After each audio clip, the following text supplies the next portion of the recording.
周星驰的功夫女足太反常了，一部电影豆瓣只有 6.6 分，首映当天还有知名主持人公开评价不好看。按照内娱一直以来的数据逻辑，这样的电影本该很快被市场淘汰，可结果却完全相反。上映27分钟票房破亿，首日 2.6 亿，第3天晚上突破6亿。猫眼预测票房更是一路从14亿上调到25亿。很多人以为这是资本硬推，水军刷票，其实都不是，这是几千万中年人用真金白银投出来的一张张选票。他们买的不只是一张电影票，更是在表达对如今内娱的不满，也是对那段回不去的青春再一次心甘情愿的买单。周星驰这一部电影直接撕开了内娱一直不愿面对的真相。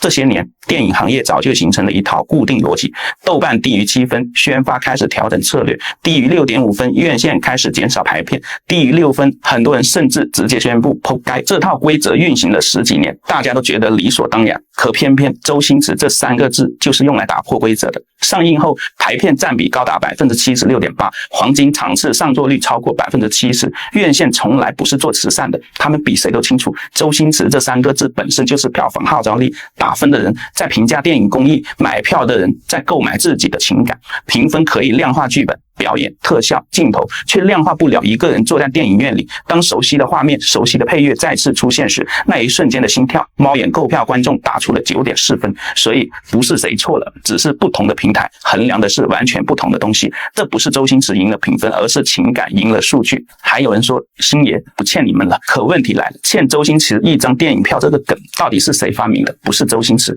他从来没有站出来要求大家买票，这句话一直都是观众自己说的。如今电影有人不喜欢，就反过来说不欠了。可这笔债从头到尾本来就是大家自己定义出来的，现在翻脸不认账，却像是别人欠了自己一样。这已经不是讨论电影，而是在公开清算情怀。可惜找错了对象，创作者不是服务员，一道菜不好吃，你当然可以批评，但不能因为一道菜不合胃口就否定厨师过去几十年的所有作品。那不是影评，而是情绪宣泄。这部电影最大的购票群体是35岁到39岁的中年人，他们是在录像厅里看着《大话西游》里笑到前仰后合的一代，也是在网吧里用千千静听循环播放一生所爱的一代。如今他们背着房贷，扛着 KPI， 为家庭奔波，为生活忙碌。他们走进电影院不是为了验收特效做得有多震撼，而是想给自己的青春再补上一张电影票。为什么他们愿意为一部 6.6 分的电影买单，却对很多8分以上的新片提不起兴趣？原因很简单，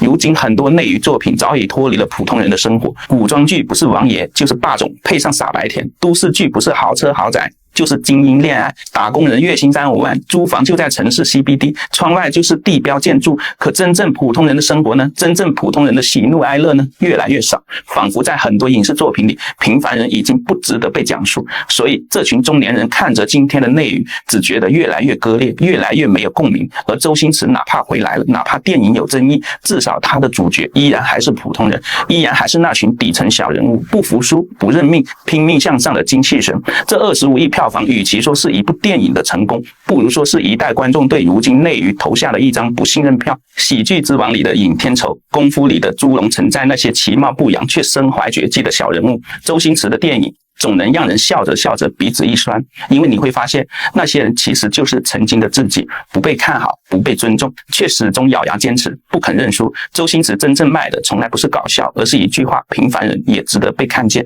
而这恰恰是今天很多内娱作品最缺少的东西。如今不少影视剧充满了身份优越感、财富优越感，富二代、总裁、豪门成了标配，普通人反而成了背景板，骨子里透着一种对平凡生活的疏离感。可周星驰不一样，哪怕只有60分，他身上依然有一种我拍的是你，是街边修自行车的大叔，是每一个普通人的气质。仅凭这一点就足够让几千万人愿意花50块钱安安静静坐进电影院。因为成年人最深的渴望从来不是被逗笑，而是被看见。周星驰看见了平凡人，平凡人也选择看见了他。所以这25亿票房不只是一次商业成功，更像是一代人与青春的一场告别仪式。很多人都知道，这可能是周星驰导演作品越来越少的一次，也知道属于自己的青春真的回不去了。而那张电影票买的不是电影，买的是记忆。评分2极分化又能说明什么？在真正浓烈的情感面前，评分和算法都只能靠边站。比口碑更强大的是信任，比算法更长久的是陪伴。